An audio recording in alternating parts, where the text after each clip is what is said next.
Hey folks, thanks for tuning in today. So I had a viewer ask about spit shading, right? If you're familiar, old school tattoo flash sheets are done with this watercolor where they used to like literally, use spit to dilute the ink.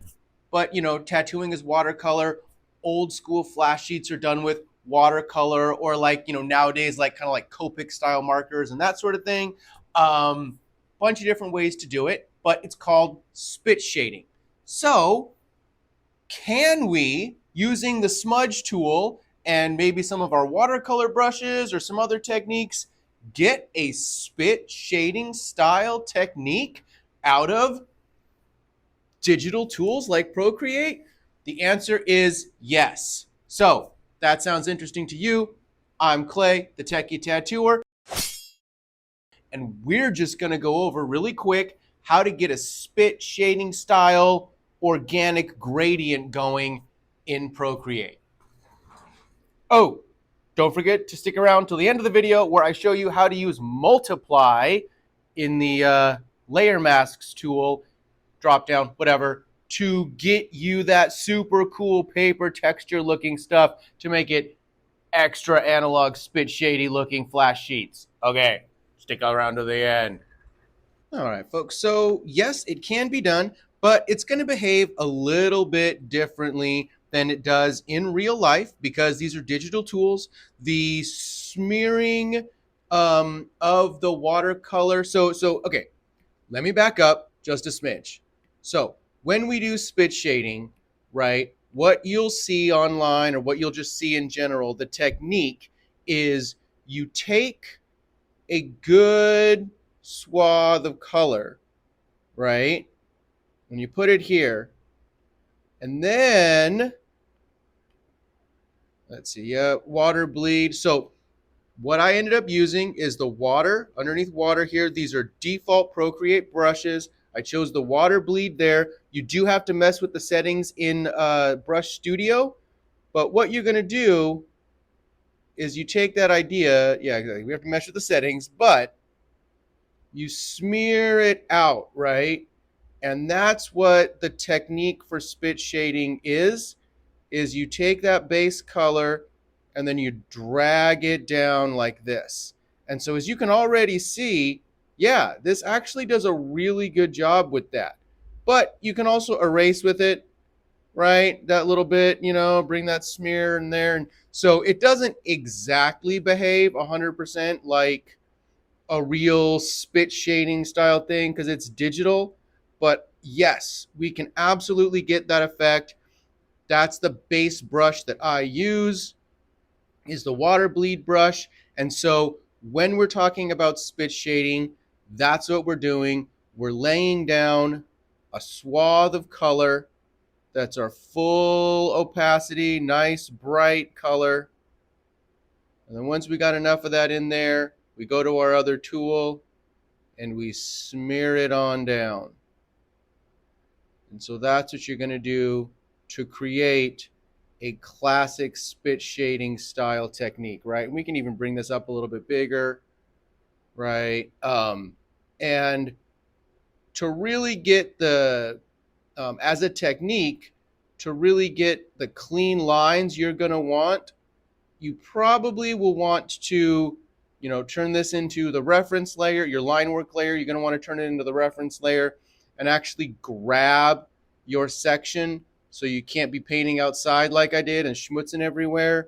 And so you get back to your smudge tool and then you can smudge around to your heart's content and not have to worry about making everything gross. Because the bigger your brush is, the smoother and more spit shading like and more watercolor like your edging gets. But there are things to watch out for. Notice how I got this light line here? It's because you can do this. And yeah, that might not be what you want, right? So it by smudging from other areas that don't have color, you're actually erasing in a smudging style. So that's kind of something to watch out for as we're doing this. As you can see, you don't really technically have to change any of the settings in it, but I found that it was beneficial to do so because it's not so fiddly. So click on your water bleed in the water brushes, default Procreate brushes, click on it, brings up Brush Studio, go to your wet mix and take the pull and bring it way down to like 50%. Close enough, 51%, whatever. And the pull is when you're using this tool, it's how much it actually yanks out. So because this is digital art, there's actually multiple ways to kind of skin this cat, like always, right? So we've got this as our reference layer. We're going to bring our new, sorry, these are just, I drew a custom little rose here, and those are just the outlines from before anyway. So we're just going to drag and drop, right, on our special layer here. And then we're going to hit our smudge tool. And you're like, that's not how spit shading works. You're right. That's not how actual spit shading in real life works. 100%. But in digital stuff, we don't have to do things exactly how it works out in real life. We're allowed to fudge all the stuff we want. Right? And so you can do, and again, you don't want these little smeary smudges everywhere. So you'll actually want to be better about this and do like I said, and drop your thing in and then actually select it so that way you're not drawing outside of it and you're not smearing everywhere. So follow your own rules, Clay, and do what you tell them to do. Right? Now, obviously, you wouldn't just go straight for, blopping in red. Ideally, what you would do is have a much better process where you start out with syncing your blacks. And that's always kind of where we start in the tattoo world is you do your outline, then you do your blacks, then you do your color. There are reasons for that have to do with smearing darker ink into lighter colored inks when you get, so like let's say you're doing yellow and you've got all this yellow packed in here all nice and pretty. And then you like, oh no, I actually have to do my blacks now. And then you got this big old black thing and then you wipe the black over the yellow. Because this yellow has open skin that's been smashed with needles, there is not a guarantee, but an opportunity or chance that you could be smushing black ink into that yellow and tainting your yellow with black and muddying it up and making it not as bright and crisp as you would want it to be. And since tattoos are permanent, we work from our darkest colors to our lightest colors, making sure that we are only smearing lighter colors as we're wiping over the darker colors, so they're not nearly as likely to notice color bleed over color smooshiness, grossness, right? So here we are. Let's pretend we're actually doing this right. I don't even need the monoline for this. I'll go to the inking pen and I'll make it super big, exactly. And you start in here. Oh, that's 2. So we're going to grab this and then we're going to push our slider down so the threshold's not quite so high. So that way it gets rid of that line. Oh no, other direction. Sorry. Higher up. Yeah, exactly. There we go. We'll go to like 70. See what that looks like. Ah, yes, not nearly as much. Cool. Still a little bit, but not bad. Right? And you'll do that. And then you'll go to your smudge tool. And then now you got to be careful. If it's too big, you're grabbing from all of this area here. So you got to make sure your smudge tool is not too big for the area you're working with, right?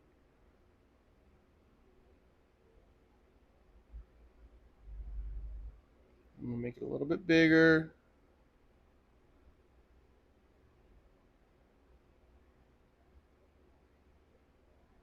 And it doesn't quite work exactly like it does in real life, but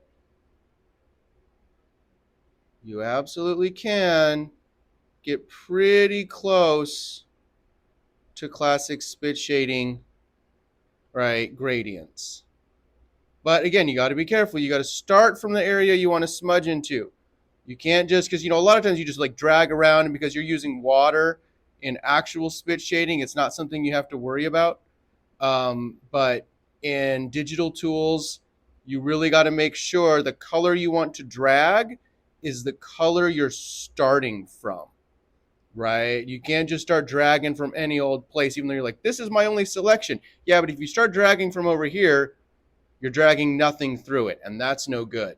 Um, if you find that that's too much, you can just go back to your color tool and reduce the bleed even more, right? So we'll reduce it down to 25%, right? And that way you can see it's not quite, or not reduce the pull, right? And so it doesn't pull quite so hard now. Um, just things to consider and keep in mind and play around with. That's how you're going to dial it in, is up and downing that pull there to see how you like your brush to behave. I don't like what I did just there. There we go. Yeah. And that's, of course, a super gross shape because I'm talking and not thinking about what this should actually look like.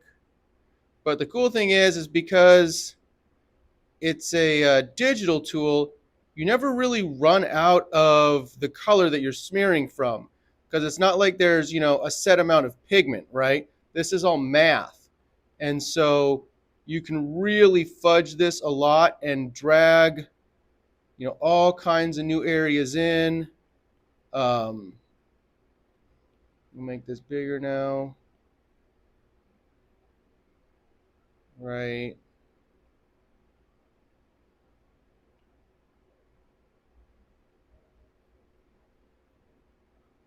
So it's really up to you how you want to make this happen and how you want to play with this tool. That's really pretty much the entire thing, but there are different ways to go about it. So let's say we've got this. We'll do our next layer. We want it to be underneath our black, so the blacks stay on top because they're the primary, because blacks stay on top. And then, we can do like we did before where we just drag and drop this in and you're like, but that's not what we want. Yeah, but it kind of is, because remember how I told you can just start from the outside and start smearing around? You can work the opposite direction and erase out your area there, right? You don't have to work in the actual spit shading directions that you have to work in. And so, yeah, that could be considered cheating or doing it wrong and create some bad techniques, etc., etc. I'm not really sure, what the drawbacks would be. If you're a digital artist, you're a pure digital artist, and as long as you can get the effect, who really cares? But if you ever have to, try to do real spit shading, it's not going to work how you've been playing with on your iPad Pro. That's for darn sure. Oh, stop doing that. So I'm getting this problem because as I'm going through here, I'm grabbing some of this negative zone and it's messing with my color. It's because I'm too big technically. Got to get smaller here.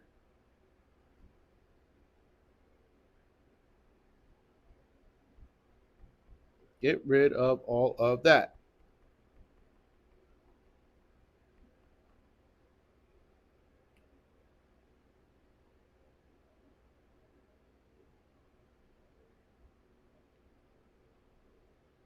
And this isn't the only brush you can use, right? You can edit any watercolor brush and make it work for the technique you want. The reason I would choose a watercolor brush is because of the way the dilution and all those kinds of settings work.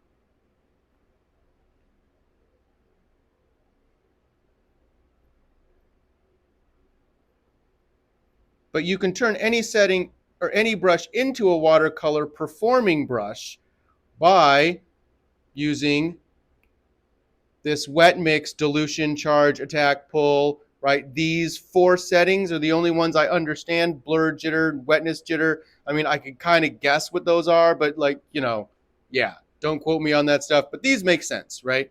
This is your dilution, how much water's in it. Charge is how much ink you start with. Attack is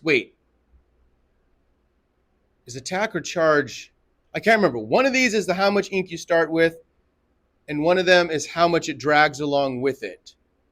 And then pull is how much you pull from other things, other colors.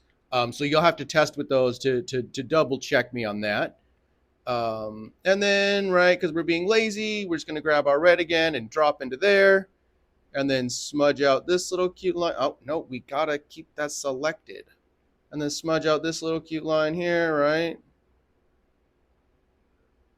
Not big enough. Right, so yes, absolutely 100% you can get your spit shading technique in that way. All right, let's just finish this guy up super quick.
All right, so that's the blacks.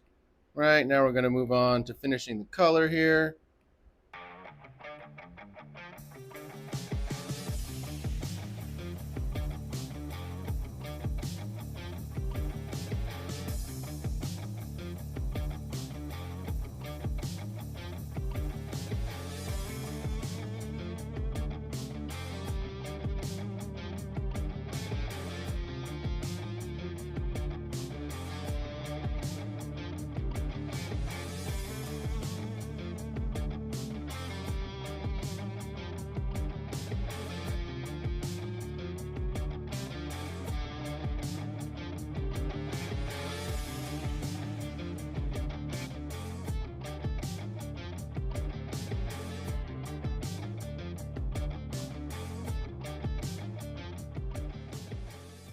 And there we are, folks. That is our spit shading with the smudge tool and the water bleed underneath the water tab pen in Procreate. You can do it in both directions. Obviously, as you saw, I kind of preferred erasing it out as opposed to smearing it in. That's also because I'm a digital guy. I don't have those analog techniques already stuck, that muscle memory in my hand. So I'm going to do it a little bit different, but 100%.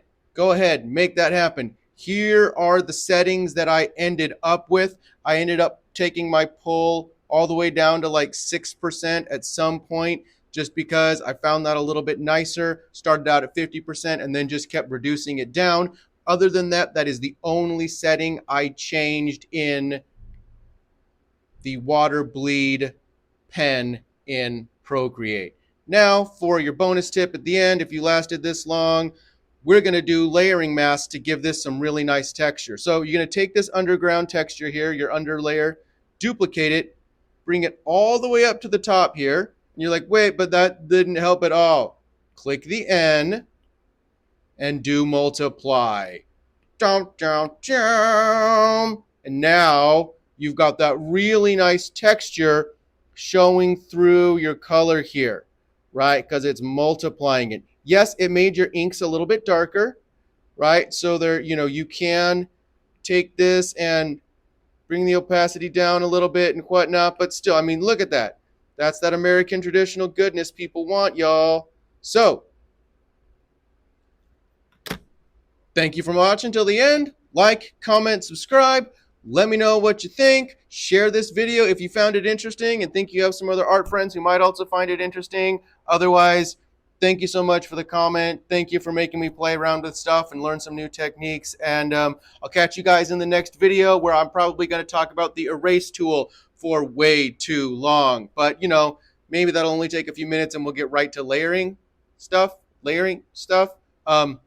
Anyway, Thanks for watching, folks. Have a good one. Catch you later.